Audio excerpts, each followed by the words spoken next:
¿Y si todo lo que te han contado sobre María Magdalena fuera mentira? ¿Y si su historia no es de pecado, sino de poder? Hoy vas a descubrir por qué su nombre fue borrado de los altares, y qué verdad temía tanto la Iglesia que tuvo que enterrarla durante siglos. Pero cuidado, porque lo que estás a punto de oír puede cambiar tu visión del Evangelio para siempre. Y si quieres conocer toda la verdad, si no te conformas con lo que siempre te han contado, suscríbete ahora, porque este es solo el principio. En los 4 evangelios canónicos, aparecen muchas figuras masculinas que rodean a Jesús. Pedro, Juan, Tomás, Judas, nombres que la historia ha elevado como columnas del cristianismo. Pero entre todas esas voces, hay una presencia constante que, durante siglos, fue relegada a los márgenes del relato, silenciada por la tradición, empañada por malentendidos, y sin embargo imprescindible en los momentos clave de la vida pública, la pasión y la resurrección de Cristo, María Magdalena.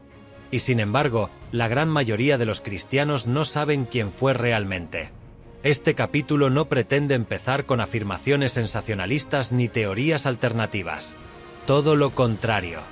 Vamos a establecer con precisión histórica quién era María Magdalena, basándonos exclusivamente en fuentes reconocidas, los evangelios canónicos, algunos apócrifos relevantes, testimonios de los primeros padres de la Iglesia y documentos arqueológicos debidamente estudiados. María Magdalena es nombrada por primera vez en el Evangelio de Lucas, 8, 1-3, donde se dice que fue una de las mujeres que acompañaban a Jesús y a los 12 apóstoles y que lo sostenían con sus bienes. Este grupo de mujeres había sido curado de malos espíritus y enfermedades, y se menciona expresamente que de María Magdalena habían salido 7 demonios. Esta es una frase clave, porque durante siglos fue malinterpretada. De hecho, no hay ninguna referencia que la vincule con una vida de prostitución, como más tarde veremos con detalle. Lo que sabemos con certeza es que María Magdalena era una mujer de Magdala, una ciudad situada en la costa occidental del lago de Tiberíades, una región próspera, dedicada a la pesca y el comercio. Es decir, no era una mujer marginal. Probablemente pertenecía a una familia con medios, dado que sostenía económicamente el ministerio de Jesús. Y era, por tanto, discípula activa, implicada no solo espiritualmente, sino logísticamente. Ahora bien, ¿qué significan los 7 demonios? Aquí entramos en una cuestión delicada. Muchos comentaristas modernos coinciden en que esta expresión es una forma simbólica de decir que había sido liberada de una profunda aflicción espiritual o psicológica. En el lenguaje bíblico, el número 7 representa la plenitud, lo completo, lo que indicaría que María había sido liberada por Jesús de un sufrimiento absoluto, quizás una enfermedad mental, un trauma o una posesión demoníaca en el sentido teológico del término.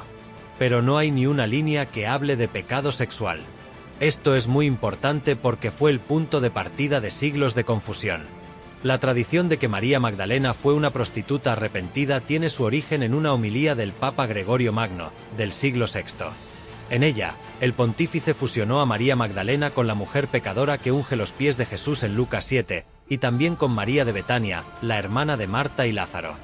Así nació una amalgama de figuras femeninas que terminaron concentradas en una sola, una mujer pecadora, perdonada por Jesús, que se convierte en modelo de penitencia. Este error, porque es un error, no solo condicionó la imagen de María durante siglos, sino que ocultó su verdadera identidad, la de una discípula cercana, testigo directa de la crucifixión, del sepulcro vacío y de la primera aparición de Jesús resucitado. Sí, María Magdalena fue la primera testigo de la resurrección. Es decir, en los evangelios, ella es la apóstol de los apóstoles. El Evangelio de Juan, 20, 1-18, narra con un dramatismo inigualable ese momento. María va al sepulcro, lo encuentra vacío, corre a avisar a Pedro y al otro discípulo, vuelve, llora ante la tumba y ve a Jesús. Él la llama por su nombre, María. Y ella le responde, Rabbuni, que significa maestro. Este detalle no es menor. En la cultura semítica, ser llamado por el nombre propio es un gesto de intimidad profunda. Jesús no se revela ante Pedro, ni ante Juan, ni ante su madre. Lo hace ante María Magdalena, y le da una orden, ve y di a mis hermanos. María Magdalena se convierte así, según los mismos evangelios, en la primera persona que predica la resurrección. Es enviada. En el lenguaje teológico, esto es lo que define a un apóstol. La tradición cristiana ortodoxa, de hecho, la venera con el título de igual a los apóstoles. ¿Cómo pudo entonces la Iglesia occidental olvidar este dato esencial? La respuesta la exploraremos en capítulos posteriores. Pero por ahora, basta con entender una cosa: desde el punto de vista evangélico, María Magdalena no fue ni prostituta, ni mujer caída, ni secundaria. Fue una discípula, una mujer valiente que no huyó del Calvario, que permaneció cuando los demás se escondían, que lloró ante la tumba y fue la primera en anunciar la victoria sobre la muerte. Esto no es opinión, es escritura. Y sin embargo, durante más de 1000 años, la imagen pública de María Magdalena estuvo marcada por el arrepentimiento y el llanto, no por la proclamación de la fe. Lo que veremos a lo largo de los próximos capítulos es cómo y por qué ocurrió esta distorsión. Quién la promovió, qué intereses había detrás, cómo se mantuvo durante siglos y qué pruebas han ido apareciendo, desde textos antiguos hasta decisiones recientes del Vaticano, para restaurar la dignidad de esta figura clave en los inicios del cristianismo. Pero antes de entrar en las sombras de la historia, detengámonos un momento a contemplar el retrato que los evangelios hacen de ella. Porque, a diferencia de muchos de sus compañeros varones, que dudaron, huyeron o negaron, María Magdalena permaneció fiel. Y eso, en tiempos de persecución, de violencia, de incomprensión, lo cambia todo. Lo que sigue es el comienzo de una de las restauraciones más importantes del cristianismo contemporáneo, la recuperación de quien era realmente María Magdalena. Y este viaje apenas comienza. Para comprender cómo una de las figuras más relevantes del cristianismo primitivo pudo ser tan profundamente malinterpretada, debemos remontarnos al siglo VI, a una época en la que la Iglesia ya no era una comunidad perseguida, sino una institución consolidada en el corazón del imperio. Roma había caído en manos bárbaras, el imperio de Occidente estaba fragmentado, y la figura del Papa comenzaba a adquirir una autoridad creciente sobre las almas y las conciencias. Fue en ese contexto cuando el Papa Gregorio, y más conocido como Gregorio Magno, pronunció una homilía que cambiaría el curso de la memoria de María Magdalena durante más de 1000 años. Con la intención de exaltar la misericordia divina, Gregorio fusionó 3 personajes distintos de los evangelios en una sola figura. La mujer pecadora que unge los pies de Jesús en casa de Simón el Fariseo, Lucas 7, 36-50, María de Betania, hermana de Lázaro, Juan 11, 1-2, y María Magdalena, de la que habían sido expulsados 7 demonios, Lucas 8, 2. La clave de su argumento fue simbólica. Lo que estas mujeres representan por separado en los evangelios, lo encarna María Magdalena en una sola persona. Era un gesto teológico, no histórico. Pero con el tiempo, y especialmente en una época en la que la mayoría de los fieles no tenía acceso directo a las Escrituras, esta interpretación papal pasó a considerarse como verdad revelada. Y lo que fue un acto de interpretación pastoral, se convirtió en una sentencia irreversible sobre la identidad de una mujer. El Papa Gregorio no tenía intención de denigrar a María Magdalena. Al contrario, la elevó como modelo de penitente. Una mujer que había pecado profundamente, pero que también había amado profundamente. Sus lágrimas al lavar los pies de Jesús eran, en esta lectura, símbolo de arrepentimiento sincero. La transformación de una pecadora pública en discípula era una prueba de la gracia de Dios. Pero aquí es donde aparece el problema. En ningún lugar de los evangelios se dice que la mujer que unge los pies de Jesús fuese una prostituta. Solo se dice que era una pecadora. El término griego empleado, amartolos, podía significar muchas cosas: transgresora, impura, marginada. No necesariamente relacionada con el pecado sexual. Y tampoco hay evidencia de que esta mujer sea María Magdalena. Los evangelios la presentan, más bien, como una discípula liberada, pero no pecadora pública. Una mujer que sostenía a Jesús con sus bienes, que estaba presente en momentos clave, que no tenía miedo de acercarse a la cruz, que fue la primera en acudir al sepulcro. Pero el gesto de Gregorio prendió como fuego. Durante siglos, en los púlpitos medievales, en la iconografía cristiana, en los misterios religiosos, María Magdalena fue representada como la pecadora arrepentida por excelencia.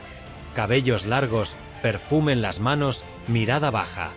En muchas ocasiones, semidesnuda, como símbolo del pecado de la carne. Incluso en el arte sacro, sus representaciones oscilaron entre la santidad y la sensualidad, convirtiéndose en una figura ambigua, modelo de conversión o símbolo de lo prohibido. En la Edad Media, Esta figura se convirtió en una herramienta pedagógica.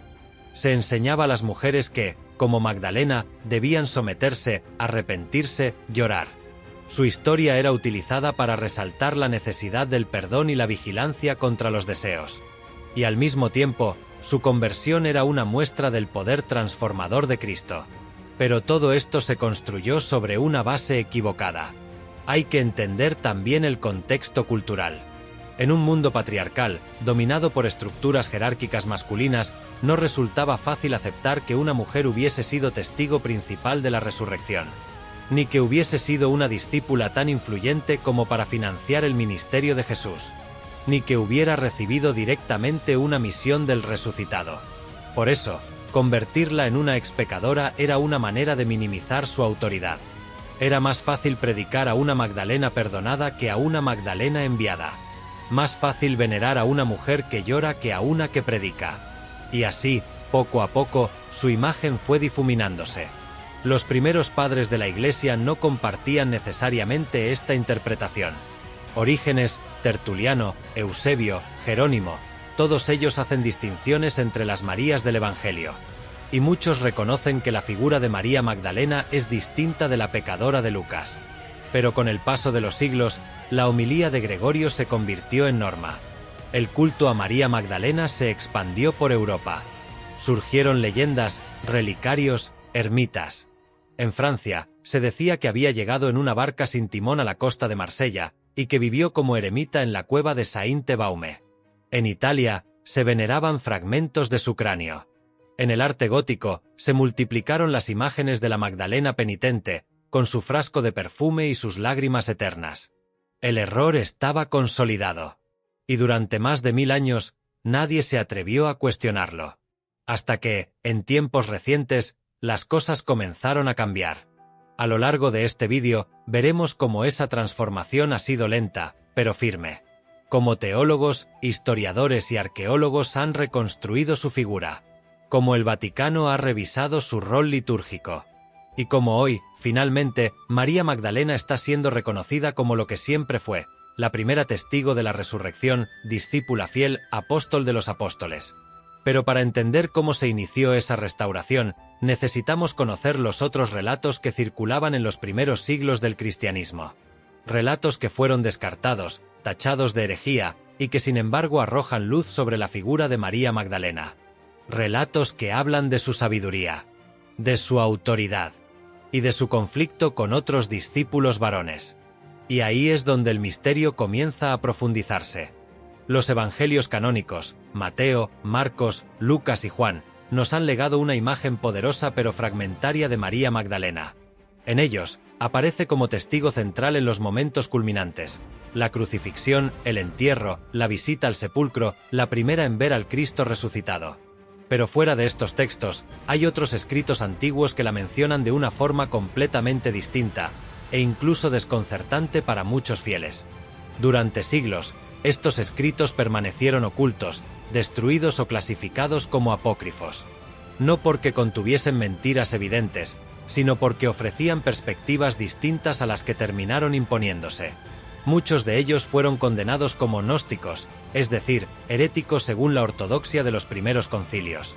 Y entre esos textos, hay uno que ha despertado un renovado interés en teólogos, arqueólogos y estudiosos de la fe, el llamado Evangelio de María. Este texto no fue descubierto en una biblioteca vaticana ni en un monasterio benedictino, sino en el desierto egipcio. En 1896, una colección de papiros fue hallada en una zona remota de Oxirrinco, Egipto, escrita en copto, una lengua derivada del egipcio antiguo pero transcrita con letras griegas. Entre ellos, se encontraba un fragmento incompleto de lo que parecía ser un evangelio atribuido a María Magdalena. No María de Betania, no la pecadora, sino simplemente María. El texto comienza con una escena en la que los discípulos están desolados tras la partida del Maestro. Están confusos, sin saber qué hacer. Y es María quien toma la palabra. Les consuela, les recuerda sus enseñanzas y, lo más notable, comparte con ellos una revelación privada que Jesús le habría confiado en secreto. La reacción de los discípulos es reveladora. Pedro, que en los evangelios canónicos aparece como líder indiscutible del grupo, cuestiona la autoridad de María. Le pregunta: ¿acaso habló el Maestro contigo en secreto y no con nosotros? Debemos cambiar lo que todos escuchamos por lo que tú dices que él te dijo en privado. Otro discípulo, Leví, le responde: si el Salvador la consideró digna, ¿quién eres tú para rechazarla? Y añade: seguramente el Salvador la conocía bien. Por eso la amó más que a nosotros. Es difícil describir el impacto que este texto ha tenido en la teología moderna. No solo por lo que dice, sino por lo que implica. Que María Magdalena era una voz reconocida entre los discípulos. Que tenía una relación privilegiada con Jesús. Que era, quizás, su principal interlocutora espiritual. Y que hubo tensiones internas en el grupo apostólico en torno a su figura. El texto no es largo. No más de 8 páginas en su versión reconstruida. Pero su contenido ha sido explosivo. Algunos han querido ver en él una prueba de que María Magdalena fue más que una discípula. Que fue una maestra. Una guía espiritual. Incluso, para los más atrevidos, una líder eclipsada por la institucionalización patriarcal de la Iglesia naciente. Pero más allá de teorías modernas o lecturas conspirativas, lo cierto es que el Evangelio de María nos presenta una mujer fuerte, clara, con voz propia. Una mujer capaz de sostener a un grupo de hombres devastados por la muerte de su maestro. Capaz de ofrecer una enseñanza. Capaz de recordarles la paz. No es el único texto en esa línea. El Evangelio de Felipe, también hallado en el desierto egipcio, menciona a María Magdalena como la compañera de Jesús.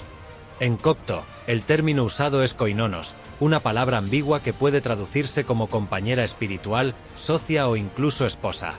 En ese texto, se afirma que Jesús la besaba frecuentemente y que los demás discípulos se sentían incómodos por la cercanía entre ambos. El texto añade: el Señor amaba a María más que a todos los discípulos y solía besarla en la. Aquí el manuscrito está dañado. La frase se interrumpe. Algunos la han completado con boca, otros con mejilla. No lo sabemos con certeza, pero el tono general del pasaje sugiere una intimidad espiritual profunda. No necesariamente carnal, como algunos han insinuado, pero sí de una cercanía fuera de lo común. Es importante aclarar que estos textos no forman parte del canon bíblico. Fueron redactados por comunidades cristianas disidentes, entre los siglos II y III, y reflejan interpretaciones distintas del mensaje de Cristo. Algunos mezclan elementos filosóficos, simbólicos, incluso esotéricos. Pero eso no los convierte automáticamente en falsos. Solo en textos distintos. La Iglesia ha reconocido el valor histórico de estos escritos, aunque mantiene sus reservas doctrinales. El cardenal Gianfranco Ravasi, uno de los teólogos más importantes del Vaticano contemporáneo, afirmó en 2012: los textos apócrifos son una ventana a la pluralidad del cristianismo primitivo. Nos muestran que la fe se vivía de maneras diversas, aunque no todas fueron asumidas por la tradición apostólica. Y es precisamente ahí donde la figura de María Magdalena se vuelve clave, porque aparece en los textos canónicos y en los no canónicos. En unos, como testigo. En otros, como guía. En todos, como presencia imprescindible. La pregunta, entonces, ya no es si fue prostituta o santa. La pregunta es por qué su imagen fue reducida durante siglos. ¿Qué miedo suscitaba? ¿Qué poder representaba? Y sobre todo, ¿por qué hoy, en pleno siglo XXI, su figura sigue provocando debates, investigaciones, películas, novelas y documentos oficiales del Vaticano? Porque quizás, como decía el mismo Evangelio de María, donde hay corazón limpio y mente clara, ahí está el reino. Y tal vez fue eso lo que María Magdalena encarnó, una fe sin miedo, sin jerarquías, sin poder, solo con verdad.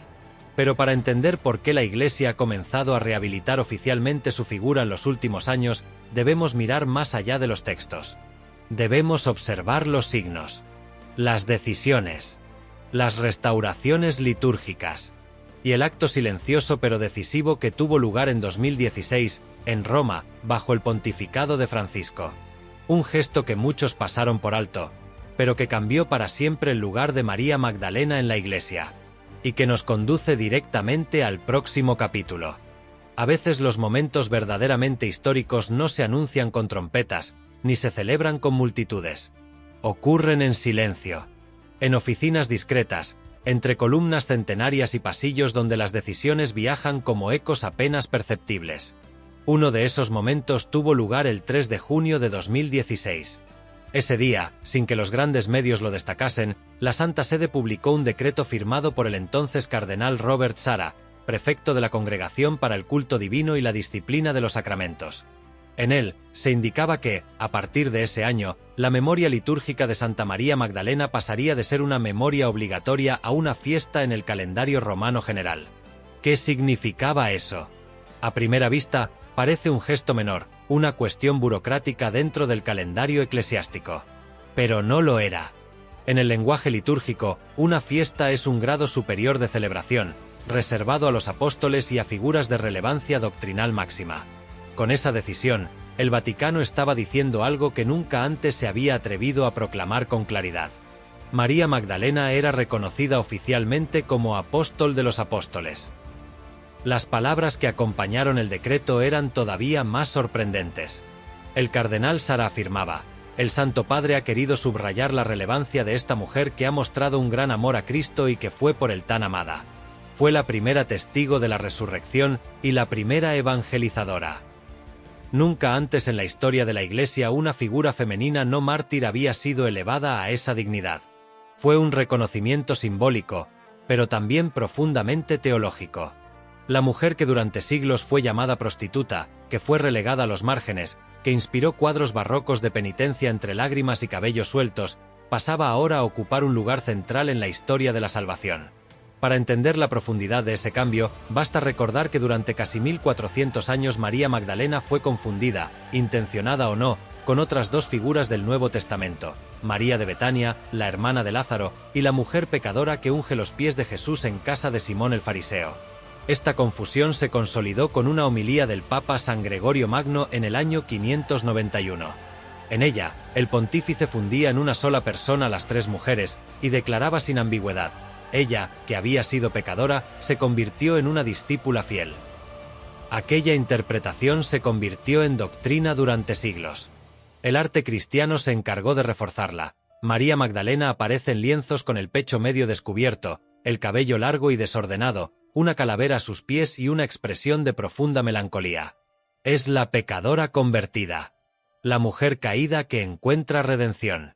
Un símbolo útil, pero muy alejado de lo que los evangelios realmente dicen.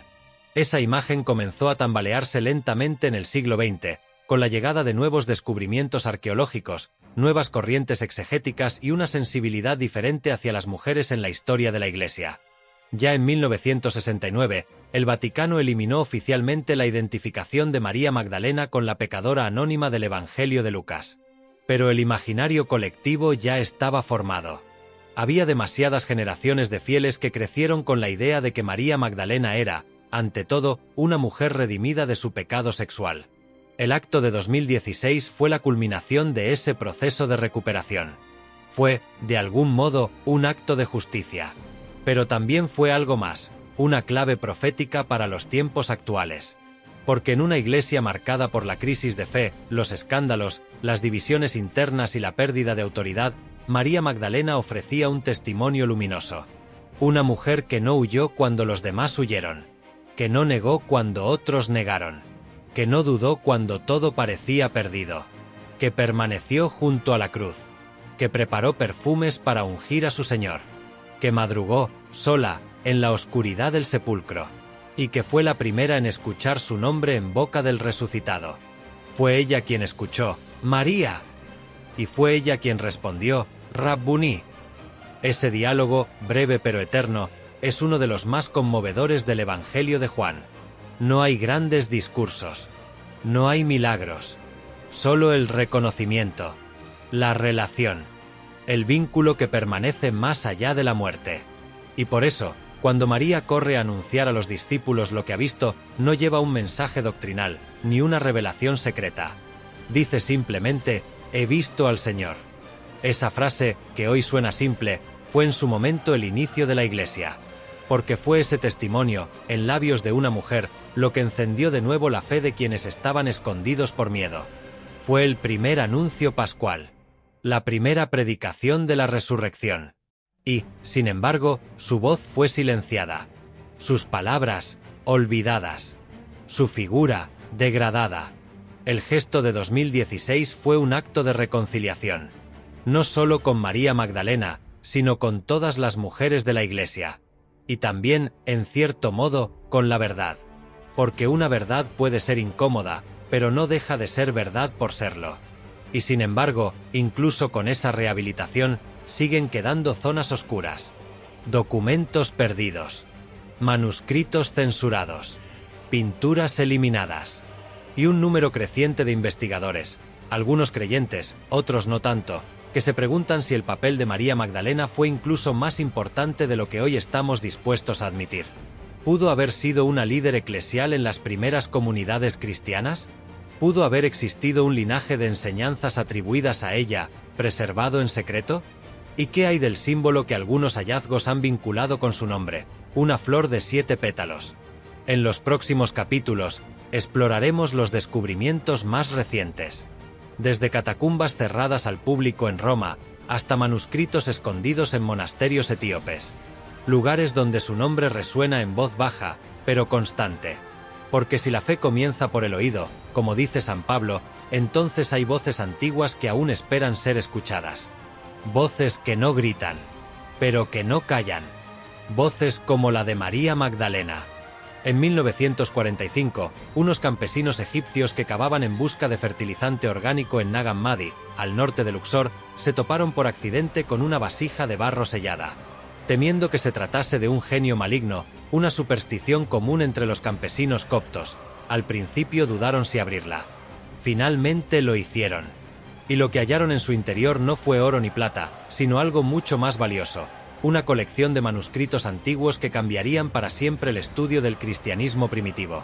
Entre esos textos, escritos en copto y datados entre los siglos II y IV, se encontraban evangelios y tratados gnósticos que la Iglesia institucional había condenado hacía más de 1500 años. Textos que hablan de Jesús, de sus enseñanzas más esotéricas, de visiones místicas, y lo más desconcertante para muchos, de María Magdalena en un rol inesperado. Uno de los textos más reveladores lleva por título simplemente el Evangelio de María. Este manuscrito, que también ha sido hallado en fragmentos en Berlín y Oxirrinco, presenta a María Magdalena no como una discípula secundaria, sino como una maestra de sabiduría espiritual. En el relato, tras la muerte de Jesús, los apóstoles están confusos, divididos y temerosos. Pedro, que representa el liderazgo más visible y jerárquico, se muestra desorientado. Es entonces cuando María toma la palabra. Ella les transmite una visión que ha recibido directamente del Salvador. Una enseñanza sobre el alma, sobre el viaje a través de los cielos y las potestades, sobre la trascendencia del cuerpo y el despertar del espíritu. Lo más inquietante no es solo lo que dice, sino la reacción de los demás. Leví, identificado por algunos como Mateo, la defiende, diciendo, si el Salvador la ha considerado digna, ¿quién eres tú, Pedro, para rechazarla? Ciertamente el Salvador la conocía bien. Por eso la amó más que a nosotros. Este pasaje ha sido interpretado de muchas formas. Algunos lo ven como evidencia de un conflicto temprano entre las corrientes más místicas del cristianismo y la jerarquía naciente de la Iglesia apostólica. Otros lo consideran prueba de que María Magdalena tenía un papel mucho más central, quizá incluso como líder de una escuela espiritual alternativa que fue marginada deliberadamente por los vencedores de la ortodoxia. Y aquí surge una pregunta incómoda: ¿por qué fue necesario silenciarla? La historia de la Iglesia está repleta de decisiones políticas disfrazadas de teología. Concilios, edictos, listas de textos canónicos y apócrifos, herejías condenadas y nombres borrados de los registros oficiales. María Magdalena parece haber sido víctima de ese proceso. No fue una decisión tomada de golpe. Fue un goteo lento. Un olvido estratégico. Un silencio que se fue consolidando hasta transformar su imagen en algo completamente distinto a lo que los primeros seguidores quizá conocieron. En algunos de estos evangelios gnósticos, como el de Tomás o el de Felipe, se hace referencia a María con un tono de cercanía con Jesús que incomodó a muchos teólogos posteriores. El evangelio de Felipe, por ejemplo, afirma que Jesús la besaba con frecuencia en la boca. Este detalle, interpretado a veces de manera simbólica, como transmisión de sabiduría, Otras veces ha sido leído como una prueba de un vínculo afectivo más íntimo. ¿Y si no fue solo una discípula? ¿Y si, como algunos sugieren, fue su compañera espiritual o incluso su esposa? Aquí es donde entramos en terreno peligroso, porque durante siglos la virginidad de Jesús ha sido dogma incuestionable, no por razones doctrinales, sino porque su castidad se convirtió en símbolo de su divinidad. Aceptar una relación con María Magdalena implicaría una humanización de Cristo que muchos no están dispuestos a aceptar. Pero los textos antiguos no temen tocar ese tabú. Y algunos investigadores, como Karen L. King de la Universidad de Harvard, han trabajado extensamente para recuperar estos documentos y analizarlos en su contexto histórico, no desde la condena. ¿Podría ser que estos textos fueran falsos? Por supuesto, como cualquier otro documento antiguo. Pero también podrían contener fragmentos de una tradición viva que fue suprimida. El Evangelio de María no es el único que la coloca en el centro. En los Hechos de Felipe, otro texto no canónico, se describe a María como una predicadora itinerante. Se dice que viajó con Felipe a Asia Menor, predicando y bautizando a nuevos creyentes. En algunos frescos primitivos hallados en catacumbas de Siria, aparece una figura femenina vestida con túnica apostólica, identificada por inscripción como Mariam. ¿Qué papel tenía entonces en las primeras comunidades? ¿Fue una apóstol en sentido pleno? ¿Fue una líder de una línea de pensamiento alternativo que luego fue declarada herética? ¿O fue simplemente la discípula fiel que los textos canónicos describen, pero cuya importancia se magnificó en la leyenda? En cualquier caso, lo que estos textos revelan no es tanto una biografía, como un eco de una figura que dejó huella, que incomodó, que habló cuando otros callaban, y que quizá fue la primera en comprender que el mensaje de Cristo no era solo para fundar una nueva religión, sino para transformar radicalmente la relación entre Dios y el ser humano. El silencio posterior de la historia institucional puede ser el mayor testimonio de su poder, porque lo que incomoda se oculta, lo que remueve se reprime, y lo que podría cambiarlo todo se borra, pero no para siempre. Algunos pergaminos resisten, algunas voces vuelven, algunos nombres se pronuncian de nuevo. María Magdalena es uno de ellos. Año 591. El Papa Gregorio I, posteriormente llamado San Gregorio Magno, sube al púlpito de la Basílica de San Clemente en Roma. La ciudad está sumida en incertidumbre. El imperio occidental ha desaparecido, la peste y la miseria corroen los barrios, y la Iglesia intenta consolidar su autoridad espiritual en un mundo que se desmorona. En ese contexto, Gregorio predica un sermón que pasaría a la historia. En él, sin apoyo escriturístico sólido, identifica a María Magdalena con varias mujeres mencionadas en los Evangelios: la pecadora anónima que unge los pies de Jesús con perfume, María de Betania, hermana de Lázaro, y la mujer sorprendida en adulterio.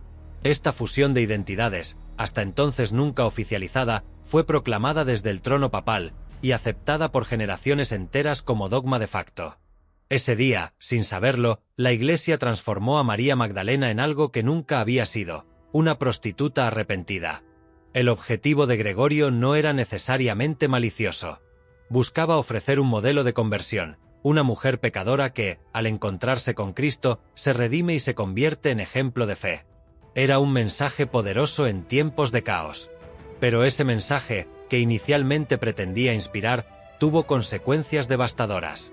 Durante siglos, la imagen de María Magdalena quedó atada a la sensualidad y al arrepentimiento carnal. En el arte, se la representó con los pechos descubiertos, con largas cabelleras sueltas, en actitud penitente, muchas veces llorando. Se convirtió en símbolo del deseo vencido por la gracia, de la carne sometida al espíritu. Y así, se ocultó la apóstol, la líder, la mujer sabia. Pensemos en esto por un instante. ¿Por qué una iglesia tan cuidadosa con la doctrina, con tantos concilios y teólogos, permitió que esta versión, que no estaba en los evangelios, se convirtiera en la dominante? ¿Fue ignorancia? ¿Conveniencia? ¿O miedo? Muchos estudiosos modernos, incluso dentro del ámbito católico, reconocen que esta fusión de figuras fue un error histórico. En 1969, el Vaticano, a través del calendario litúrgico revisado por Pablo VI, corrigió oficialmente esa identificación. María Magdalena fue separada de María de Betania y de la pecadora anónima. Pero el daño ya estaba hecho. El imaginario colectivo, la tradición popular y siglos de arte religioso perpetuaron la imagen de la prostituta arrepentida. Y esto no es un detalle menor.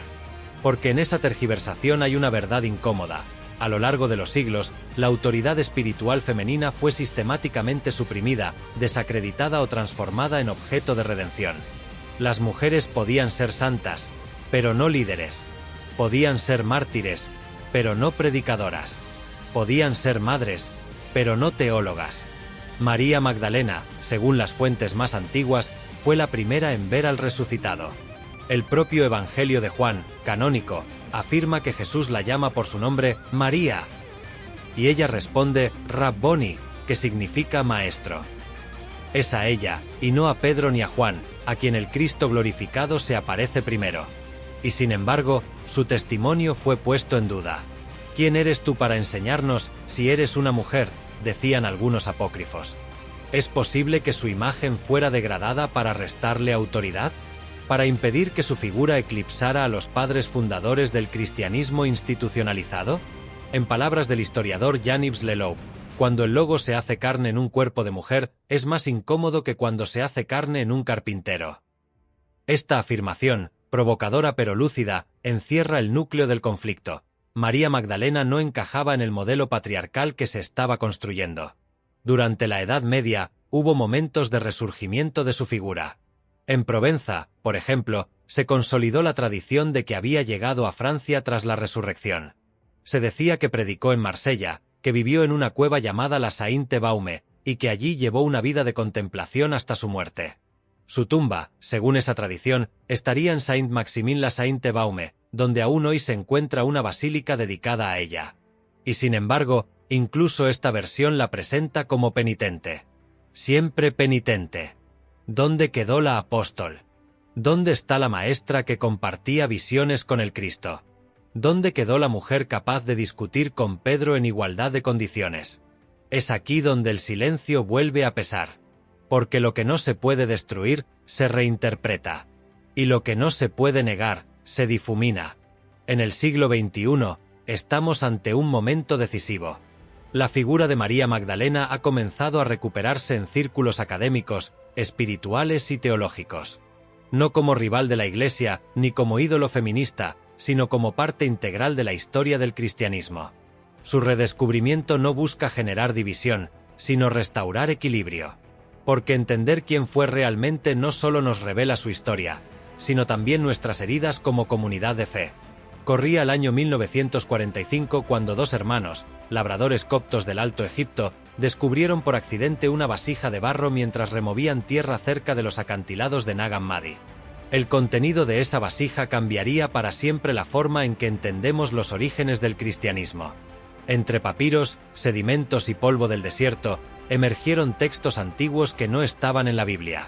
Evangelios que habían sido descartados por los concilios, relatos que hablaban de un Jesús profundamente espiritual, místico y sorprendentemente cercano a una figura femenina clave, María Magdalena. Uno de esos textos, titulado simplemente Evangelio de María, se convirtió en un punto de inflexión.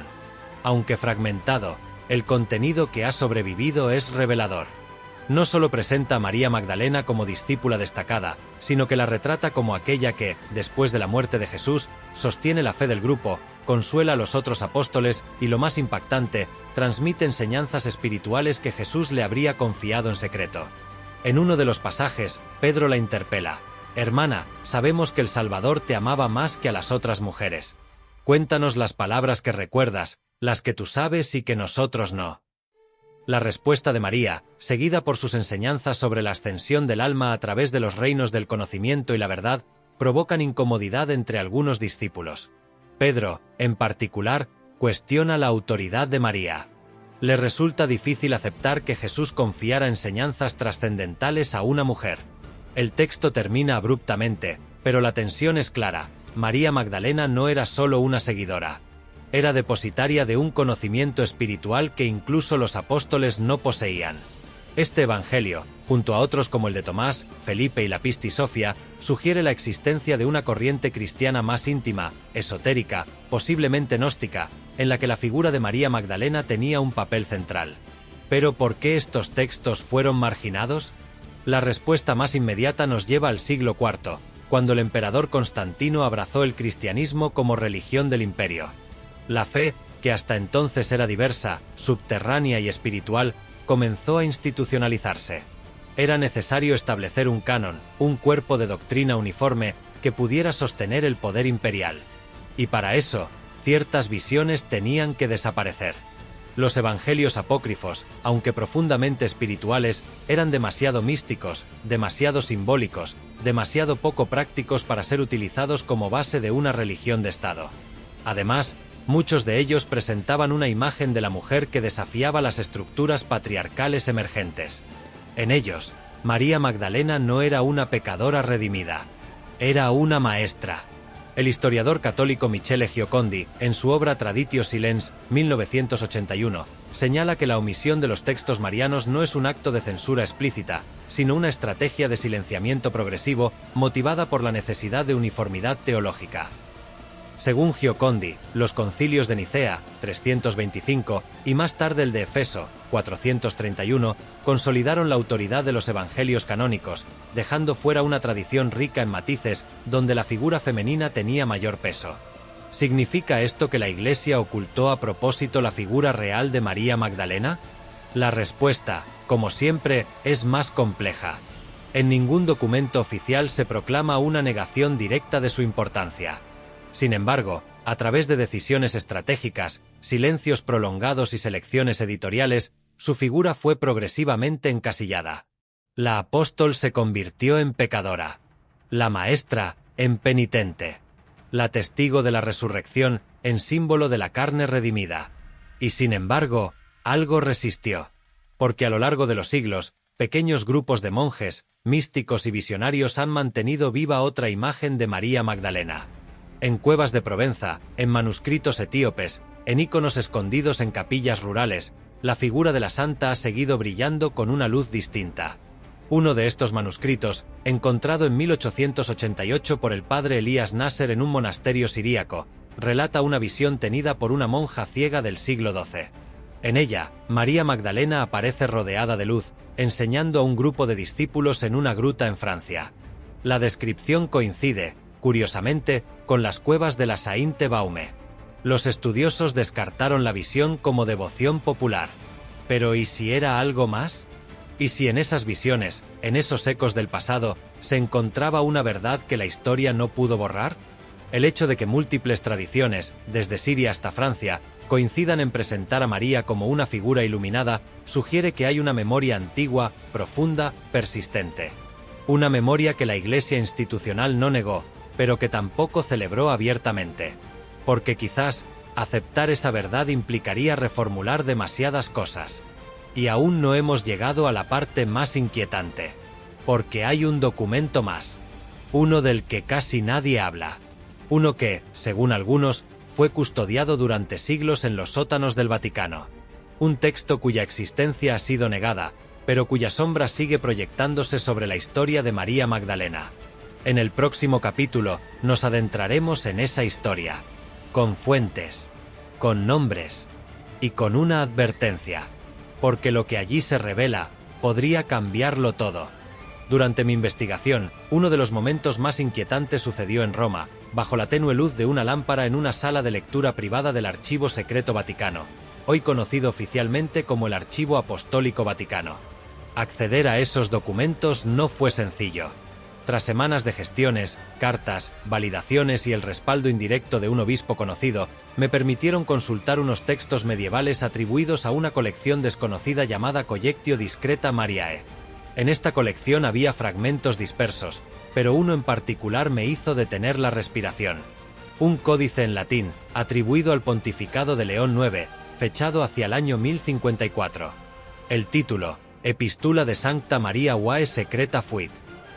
Su existencia no figura en ningún inventario público. La traducción, cuidadosa y anotada a mano por un monje del siglo XV, revela una misiva en la que el Papa León IX escribe a un abad de Lyon. El contenido de la carta es breve, pero devastador.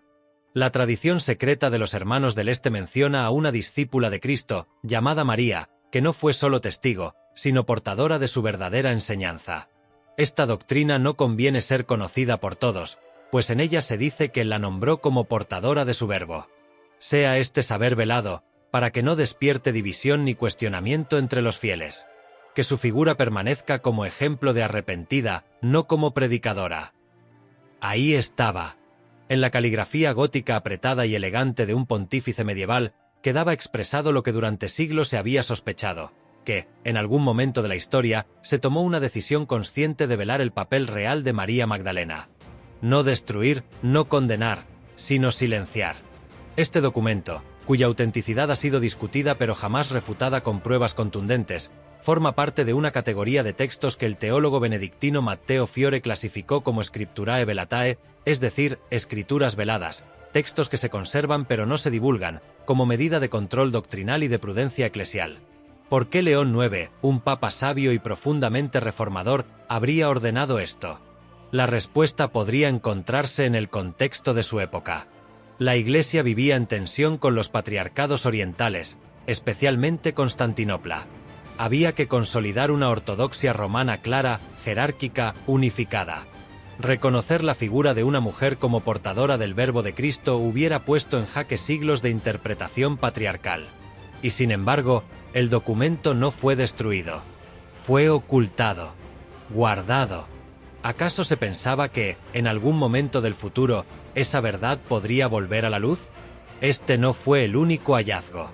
En otro documento adjunto, un códice copiado en el siglo XIII por monjes de Cluny, se transcribe un sermón secreto atribuido a San Gregorio Magno, que nunca fue pronunciado públicamente. En él, se hace una defensa velada de una mujer poseedora del fuego de la palabra, cuya lengua supo pronunciar los misterios del Altísimo con mayor pureza que muchos varones. Aunque no se menciona a María Magdalena por nombre, el contexto, una reflexión sobre el día de la resurrección y el testimonio de la primera mujer en el sepulcro, deja pocas dudas.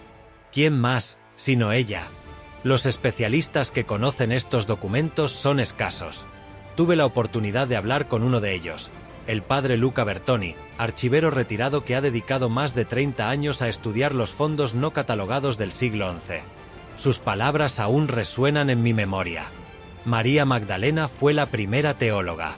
No con libros, sino con la experiencia directa del Cristo resucitado. Pero la teología que surgió luego fue escrita por hombres, para hombres. Ella quedó reducida a símbolo, pero nunca desapareció del todo. Este tipo de afirmaciones no son bienvenidas en todos los círculos eclesiales. Bertoni, de hecho, fue apartado de su cátedra en 2004 tras publicar un artículo en la revista Lumen et Veritas sobre la posible autenticidad del Evangelio de María. Su voz se apagó oficialmente, pero su trabajo sigue circulando en círculos académicos minoritarios. La pregunta que nos persigue desde entonces es inevitable. ¿Qué otras decisiones ha tomado la Iglesia a lo largo de los siglos, no por malicia, sino por prudencia? ¿Qué verdades han sido preservadas, solo para ser reveladas en su debido tiempo? María Magdalena, santa, discípula, anunciadora, ha vivido durante siglos tras el velo de la prudencia. A veces reducida a pecadora, a veces ignorada, a veces canonizada sin biografía. Y sin embargo, ha seguido emergiendo desde los márgenes, como una llama persistente, como un eco que no se extingue. Pocas veces en la historia se ha prestado suficiente atención al testimonio de los místicos. Quizás porque sus palabras no surgen del análisis académico ni de la exégesis escolástica, sino de visiones, de éxtasis, de oraciones profundas que rozan lo inexplicable. Sin embargo, a lo largo de siglos, han sido precisamente ellos quienes han ofrecido una imagen distinta, luminosa y poderosa de María Magdalena. No como prostituta, ni siquiera como simple discípula, sino como testigo privilegiada de la gloria. Comencé a estudiar los escritos de místicos canonizados y no canonizados del siglo XIII en adelante, y los resultados fueron tan reveladores como perturbadores. En visiones de Santa Hildegarda de Bingen, en fragmentos recogidos por el franciscano Jacopone da Todi, en las revelaciones de Santa Brígida de Suecia, y más tarde en los escritos de Ana Catalina Emmerich, María Magdalena aparece una y otra vez. No como una sombra del pasado, sino como una presencia viva, activa, intercesora.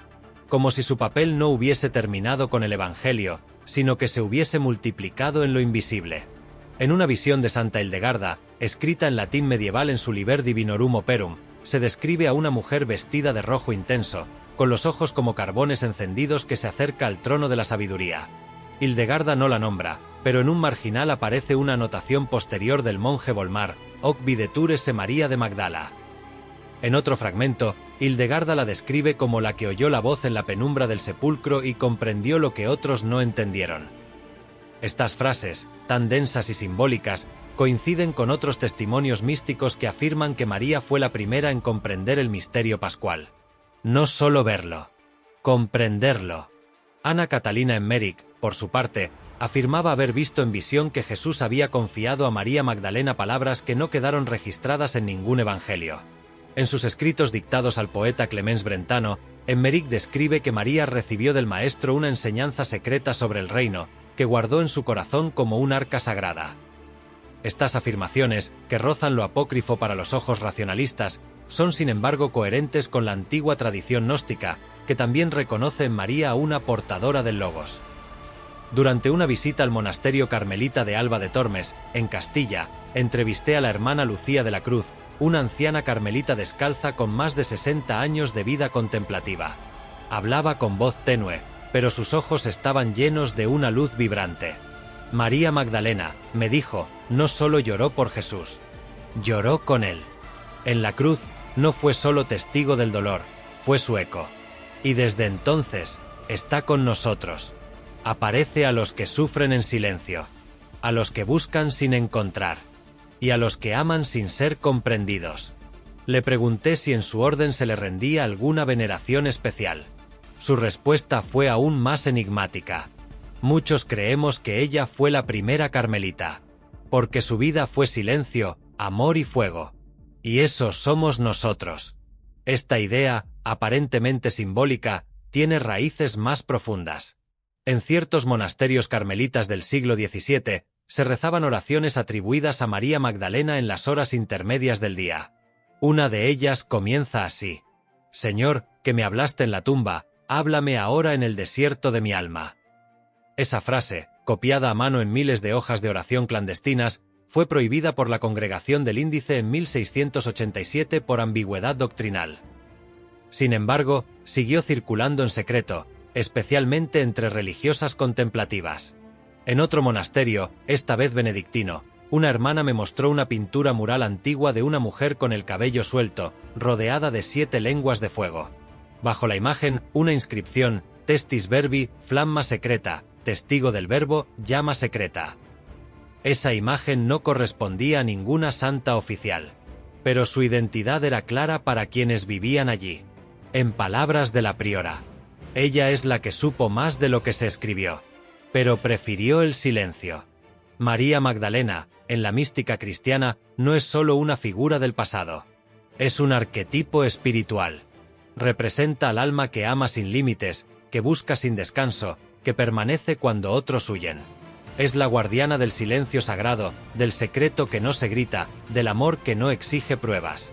Y lo más fascinante es que, en todos estos testimonios, no se menciona una sola vez su pecado. Nadie la llama pecadora arrepentida. En estos textos, María no necesita redención, porque ya está en comunión, ya es luz. ¿Por qué, entonces, este rostro fue escondido? ¿Por qué la Iglesia eligió transmitir solo una parte de la verdad? Tal vez porque su figura nos interpela demasiado profundamente, porque nos obliga a replantear el rol de las mujeres en la historia sagrada, porque nos enfrenta con la posibilidad de que haya discípulas, no solo discípulos, y porque su mensaje no está hecho para las multitudes, sino para aquellos que escuchan con el corazón en silencio. Y es en ese silencio donde María Magdalena sigue hablando. Si hay un lenguaje que ha sobrevivido a las hogueras, los decretos eclesiásticos y las censuras inquisitoriales, ese es el del arte. Porque mientras los concilios discutían y los teólogos delimitaban dogmas, los artistas pintaban lo que sentían o lo que sabían. Y a veces, sabían más de lo que podían decir en voz alta. Durante siglos, los lienzos, frescos, esculturas y vitrales contaron una historia diferente. Una historia paralela. Una historia prohibida. Mi investigación me llevó por museos, capillas olvidadas y colecciones privadas desde Roma hasta Provenza, desde Toledo hasta Cracovia. Y cuanto más observaba, más evidente se volvía una verdad inquietante. Los artistas sabían que María Magdalena era más que una pecadora arrepentida. Tomemos como ejemplo el fresco de la capilla de Santa Bárbara en Arezzo, Italia. Data del siglo XIV. En una de las escenas se representa la resurrección. Pero algo llama la atención: Jesús no aparece solo. Está con una mujer. Ambos están descalzos, de pie sobre un campo de lirios blancos, y entre ellos hay una inscripción casi ilegible en latín antiguo: Et dixitei verbum, y le dijo la palabra.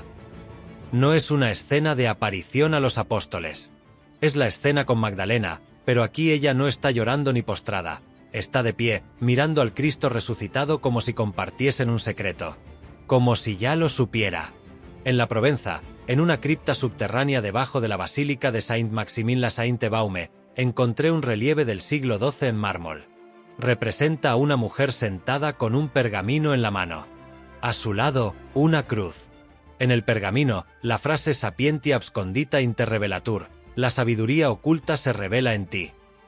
La figura no está identificada, pero junto al altar se conserva una reliquia que la tradición atribuye a María Magdalena. ¿Por qué una mujer sentada con un texto en la mano? ¿Por qué la palabra sabiduría? ¿Acaso los escultores sabían lo que los doctores de la Iglesia no decían? Uno de los descubrimientos más impactantes fue en un pequeño monasterio benedictino clausurado en las afueras de Burgos. Me acompañó un historiador del arte, el profesor Darío Pascual, que lleva más de 30 años investigando la iconografía sacra. En una capilla secundaria, cerrada al público y con una llave custodiada por el prior, encontramos una pintura mural casi borrada por el tiempo. Mostraba a María Magdalena sosteniendo un libro abierto con una frase en hebreo transliterado: Espíritu Santo. ¿Te das cuenta?, me dijo el profesor Pascual. Es una locura. La pintaron como receptora directa del Espíritu. No como simple discípula, sino como profeta. Y entonces lo entendí. Por eso su figura fue distorsionada. Porque una mujer que escucha al Espíritu y lo transmite no encajaba en la estructura patriarcal de la tradición eclesiástica. Era demasiado peligrosa. Demasiado luminosa. Los grandes maestros también dejaron pistas. Leonardo da Vinci, por ejemplo. Su famosa Última Cena ha sido analizada hasta la saciedad, pero pocos se han detenido a observar lo que aparece en el ábside del convento de Santa María delle Grazie en Milán, donde se encuentra la obra. Justo enfrente del mural hay una vidriera, instalada un siglo después de la pintura, que representa a una mujer con una vasija de alabastro. En sus pies hay una inscripción en griego: María e Magdalene. ¿Coincidencia o señal intencionada? También Caravaggio, ese rebelde tenebrista, representó a Magdalena en varias ocasiones. Pero en una de sus obras menos conocidas, La Magdalena Penitente, que se encuentra en una colección privada en Sicilia, algo resalta: a los pies de María no hay joyas, ni oro, ni signos de arrepentimiento. Hay una calavera y un espejo. Y en el espejo, apenas perceptible, el reflejo de un hombre. ¿Jesús? ¿Un símbolo de conciencia? Caravaggio no explicaba sus símbolos. Solo los escondía. Y aún más explícito fue Georges de Latour, pintor barroco francés del siglo XVII. En su Magdalena con la llama, la santa aparece sola, iluminada solo por la luz de una vela, con un libro en la mano y una calavera en el regazo. El gesto de su rostro no es de dolor, sino de contemplación. Está meditando, no lamentando, como si supiera algo que no puede decir. En todos estos cuadros, frescos y esculturas hay una constante. María Magdalena aparece como figura de conocimiento, de revelación, de cercanía con lo divino. Nunca como simple penitente. Y cuando aparece como pecadora, lo hace con una dignidad que desmiente su supuesta degradación. Los artistas sabían. Y cuando no podían hablar, pintaban. Y quizás sea esa la clave, que la verdad sobre María Magdalena no fue borrada, fue desplazada. Del púlpito al pincel. De la homilía al fresco. Del dogma al símbolo. El arte se convirtió en refugio de lo que no se podía proclamar. Y en sus formas, pigmentos y trazos, la verdadera Magdalena sobrevivió. Durante todo este viaje, A través de pergaminos ocultos, evangelios perdidos, frescos silenciosos, susurros de monjes y pinturas olvidadas, hemos seguido el rastro de una figura que se niega a ser encasillada. Una mujer cuyo nombre ha sido invocado durante siglos como ejemplo de penitencia, y también, silenciosamente, como depositaria de algo mucho más grande. ¿Pero quién fue realmente María Magdalena? La respuesta no es simple, porque María Magdalena es muchas cosas. Pero a estas alturas del vídeo, tú, al igual que yo, intuyes que detrás de esa mujer hay más que una historia de arrepentimiento. La Magdalena histórica, la que emerge del Evangelio, no fue la prostituta que nos enseñaron. Fue una mujer liberada de 7 demonios por Jesús. Y si has leído los Evangelios con atención, sabrás que esa frase, 7 demonios, en la tradición semítica no indica pecado sexual, sino opresión espiritual profunda. ¿Una enfermedad? ¿Una depresión? ¿Un trauma? No lo sabemos. Pero sí sabemos que fue transformada. Y desde ese momento no se separó de él. Fue testigo de su muerte. Estuvo al pie de la cruz cuando otros huían. Estuvo en el sepulcro cuando otros se escondían. Y fue, sobre todo, la primera en verlo resucitado. Ese hecho, solo ese, debería cambiarlo todo. Porque en las leyes judías del siglo I, el testimonio de una mujer no era válido en juicio. Y, sin embargo, Jesús se aparece a ella. A ella. No a Pedro. No a Juan. No a Tomás. A María Magdalena. Ese acto, según los Evangelios, es el momento más importante de toda la fe cristiana. La resurrección. Y ella fue su primera testigo.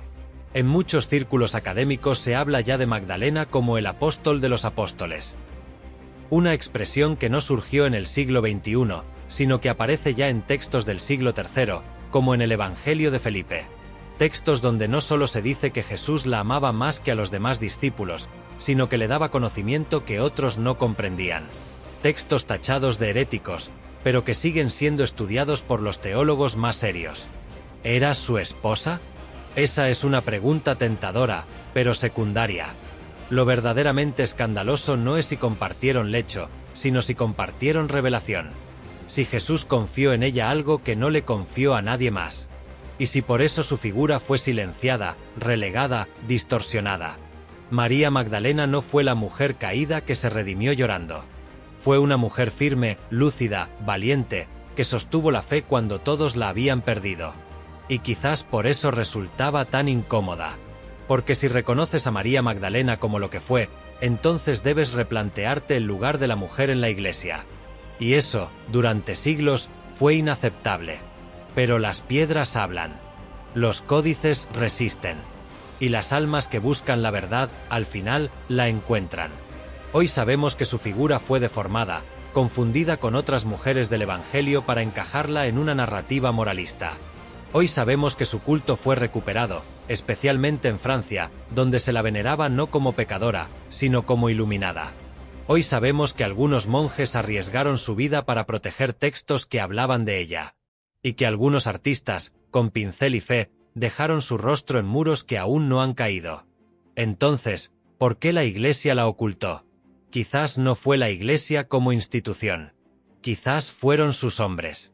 Hombres temerosos del poder espiritual que representa una mujer que no necesita mediadores para comprender a Dios. Una mujer que no recibe la fe, sino que la encarna. Que no sigue, sino que lidera. María Magdalena, al final, no fue ni prostituta ni santa como nos la contaron. Fue ambas y ninguna. Fue humana. Fue libre. Fue discípula. Y fue testigo. Y cuando comprendes eso, comprendes por qué su historia fue enterrada. Porque una historia como la suya resucita conciencias.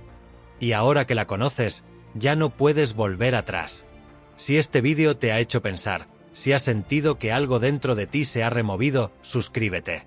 Porque lo que vamos a contar en los próximos días va a cambiar por completo la forma en la que ves tu fe, tu historia y tu lugar en el mundo.